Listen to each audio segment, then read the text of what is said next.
Hello friends, आज हम explain करेंगे द रूम मूवी।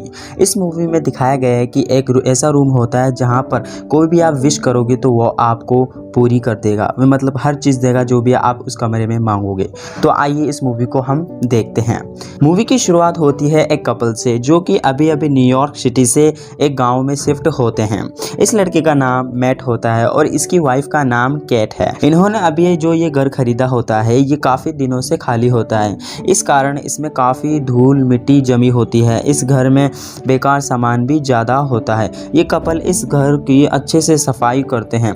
पैसे से मैट एक आर्टिस्ट होता है और इसकी वाइफ एक ट्रांसलेटर होती है। इस घर का बेकार सामान निकालते समय मैट को एक चाबी जैसी दिखने वाली एक चीज़ मिलती है, पर उसे वे कूड़े के साथ फेंक देता है और वहीं उसे दीवार में कुछ ऐसा दिखता है जैसे कि वहां चाबी लगाई जा सकती हो। जहां उसने वो कूड़ा फेंका होता है वहां जाकर वे उस चाबी को ढूंढता है और वे उस गेट को खोलता है। जैसे ही उसमें गेट अंदर जाती है लाइट झपझप करने लगती है।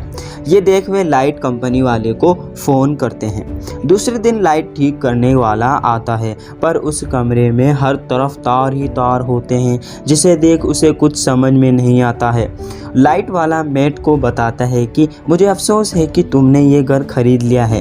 किसी ने तुम्हें बताया नहीं कि इस घर में पहले वाले मालिक का मर्डर हुआ था। ये बात सुनकर वह टेंशन में आ जाता है, पर वे ये बात केट को नहीं बताता है और ये इस घर के बारे में इंटरनेट पर सर्च करता है और इस घर में जिसका मर्डर हुआ था और जिसने ये मर्डर किया था इन सब के बारे में उसे पता चल जाता है और ये उस कातिल का स्केच भी बनाता है। फिर ये बियर की बोतल उठाकर उस कमरे में चला जाता है। जब उसकी बियर खत्म हो जाती है तो ये बोलता है काश एक बियर की बोतल और मिल जाए, और उस कमरे की लाइट बंद होकर चालू होती है तो मेट के सामने एक बियर की बोतल रखी होती है। ये देख वह चौंक जाता है, ये कैसे हुआ। और जब केट को इस बारे में पता चलता है तो वे कुछ देर तक तो मानती नहीं है कि ये सब गलत है। फिर वह भी उसके साथ मिलकर उस रूम में एक से एक चीज़ें की फरमाइश करने लगती है। ये उस कमरे से बहुत सी कीमती चीज़ें मांगते हैं जैसे हीरे जवाहरात, शैंपियन, दारू की बोतल, पता नहीं क्या क्या खाने की चीज़ें, एक से एक चीज़ें। पर सुबह मैट देखता है कि कैट बहुत उदास है। उसकी उदासी का कारण यह है कि उसके बच्चे नहीं हो सकते हैं। मैट कोई काम से बाहर चला जाता है। वह वापस आता है तो कैट ने उसका रूम से बच्चा मांग लिया होता है। ये देखकर मैट काफ़ी गुस्सा होता है। मैट उस बच्चे को वापस गायब करने के लिए बोलता है। फिर वे उसी कमरे में वापस जाते हैं। वहाँ वह बच्चा रोने लगता है। ये देख वे ऐसा नहीं कर पाते हैं। कैट उसे अपना बेटा मान लेती है, पर मैट काफ़ी टेंशन में होता है। वे उसके बारे में सर्च करने लग जाता है जिसने इसी घर में एक कपल का मर्डर किया था और वे उससे मिलने के लिए मेंटल हॉस्पिटल जाता है। इसका नाम जॉन डो होता है। मैट इससे पूछता है कि तुमने उनका मर्डर क्यों किया और तुम उस घर के बारे में क्या जानते हो, मुझे जवाब चाहिए। जॉन बोलता है मैं तुम्हें जवाब नहीं सलाह दूंगा, जितना जल्दी हो सके उस घर को छोड़ दो। पर वो ऐसा नहीं कर सकते क्योंकि उनके पास इतने पैसे नहीं होते कि वे घर छोड़ दें और एक नया घर ले लें। मैट वहाँ से घर की ओर आता है। वह रास्ते में गाड़ी में पेट्रोल डलवाता है, पर वह जैसे ही पैसे देने के लिए जेब में हाथ डालता है उसके पैसे राख बन चुके होते हैं, मिट्टी बन चुके होते हैं, क्योंकि ये वही पैसे होते हैं जो कि उस रूम से इन्होंने विश कर कर मांगे होते हैं। घर आकर वह घर में से पैसे उठाकर और बाहर की ओर फेंकता है तो वह पैसे भी राख बन जाते हैं। इसका मतलब उसे समझ में आ जाता है कि इस रूम से विश की हुई चीज बाहर जाते ही मिट्टी बन जाएगी। मैट ये जानने के लिए ये रूम काम कैसे करता है वह इस रूम को थोर के हथौड़े से तोड़ने लगता है, पर इस पूरे कमरे में तार ही तार नजर आते हैं। वे पूरे घर में जहां भी तोड़कर देखता है तो उसे तार ही तार नजर आते हैं। वहीं कैट उस बच्चे को घर से बाहर ले जाने की जिद करती है, पर मैट उसे मना करता है। वह बोलता है कि बाहर ठीक नहीं है, तुम्हें इसे बाहर नहीं ले जाना चाहिए, क्योंकि वो जानता है अगर वो बच्चा बाहर जाएगा तो वह भी मिट्टी बन जाएगा।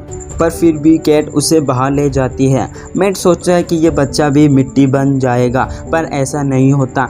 उसकी उम्र बढ़ने लगती है और वे एक 6 महीने के बच्चे से सीधा 6-7 साल का बच्चा हो जाता है। मैट उसे जल्दी से जल्दी घर के अंदर ले जाता है, फिर ये इसका घर में ही पालन पोषण करते हैं। ये काफ़ी ज़िद्दी होता है। सैन एक बार बाहर निकलने की कोशिश करता है पर उससे पहले ही कैट उसे पकड़ लेती है। ये दोनों मिलकर पूरे घर को बाहर से लॉक कर देते हैं। यही मैट अपने पूरे रूम को काले सफ़ेद कलर से रंग लेता है और उसके रूम में सैन आ जाता है। मैट उसे धमकाकर भगा देता है। इस बात पर मैट और कैट की बहस हो जाती है और उनकी बातें सैन सुन रहा होता है। रात को सैन को उस नक्शे की वजह से उस रूम के बारे में पता चल जाता है। वह अपनी उस रूम में एक अलग ही दुनिया बना लेता है और सुबह जब मैट और कैट आते हैं तो वह एक स्नोफॉल से खेल रहा होता है। वहीं मैट को ये सब देखकर बिल्कुल भी अच्छा नहीं लगता। मैट सैन को कमरे में खींचकर ले आता है और उस कमरे को बंद कर देता है। फिर से उनकी बहस होने लगती है और इसी दौरान जॉन डो का आता है फ़ोन। मैट उससे पूछता है इसका कोई इलाज है कि कमरे में से कोई भी चीज़ बाहर जाए तो वह मिट्टी ना बने। जॉन बोलता है इलाज तो है, इस बच्चे को जिंदा रखने के लिए तुम दोनों में से किसी एक को मरना होगा, यानी कि जान के बदले जान। ये सारी बातें कैट दूसरे फ़ोन से सुन लेती है और ये गाड़ी लेकर बाहर आ जाती है। मैट अपने कमरे को तहस नहस कर देता है। भाई बहुत गुस्सा आ जाता है। उसकी बीवी उसको छोड़ के चली जाती है पूरी रात भर और ये सैन को सब कुछ बता देता है और ये इसे सॉरी भी बोल देता है। और रात को जब कैट घर पर आती है तो उसे सैन और मैट दोनों साथ मिलते हैं। ये देख वे काफ़ी खुश हो जाती है। फिर ये दोनों टपाटप करने लगते हैं। इन दोनों को ये करते सैन देख रहा होता है। फिर सुबह सैन गेट की चाबी लेकर बाहर जाता है और मैट और कैट उठते हैं तो वो सैन को एक जवान लौंडे के रूप में देखते हैं और ये मैट को गन पॉइंट पर ले लेता है और इन दोनों में हाथापाई हो जाती है। कैट बेहोश हो जाती है और जैसे ही कैट होश में आती है मैट उसके सामने बैठा होता है। दरअसल ये मैट नहीं होता, ये सैन होता है जो कि उस कमरे में अलग ही दुनिया बना लेता है और ये अपनी पावर से मैट के रूप में आ जाता है और ये कैट के साथ बदतमीजी करने लगता है। और अब मैट को भी होश आ जाता है। ये उसी रूम में जाता है जिस रूम में सैन ने अपनी अलग ही दुनिया बसा ली होती है। कैट उससे बचकर भागती है, वहीं मैट भी आ जाता है और इन दोनों को देख इसे ये समझ में नहीं आता कि असली मैट कौन सा है, क्योंकि दोनों की शक्ल एक जैसी ही दिखाई देती है।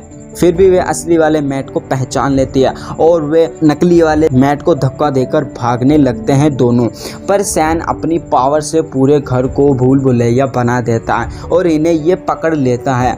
सैन मैट के पेट में चाकू घोंप देता है पर ये असली मैट और कैट नहीं होते हैं। ये मैट और कैट की चाल होती है। पर फिर सैन इन्हें भागता हुआ देख लेता है और ये कपल उस रूम से बाहर आ जाते हैं। सैन फिर से इन पर हमला कर देता है पर इस बार ये घर से बाहर आ जाते हैं और सैन की उम्र बढ़ने लगती है। ये पल भर में राख बन जाता है। और आपको इस मूवी का कौन सा पार्ट अच्छा लगा मुझे कमेंट करके जरूर बताना और चैनल पर नए हो तो सब्सक्राइब करके नोटिफिकेशन बेल को जरूर ऑन कर लेना। मिलते हैं नेक्स्ट वीडियो में, तब तक के लिए बाय।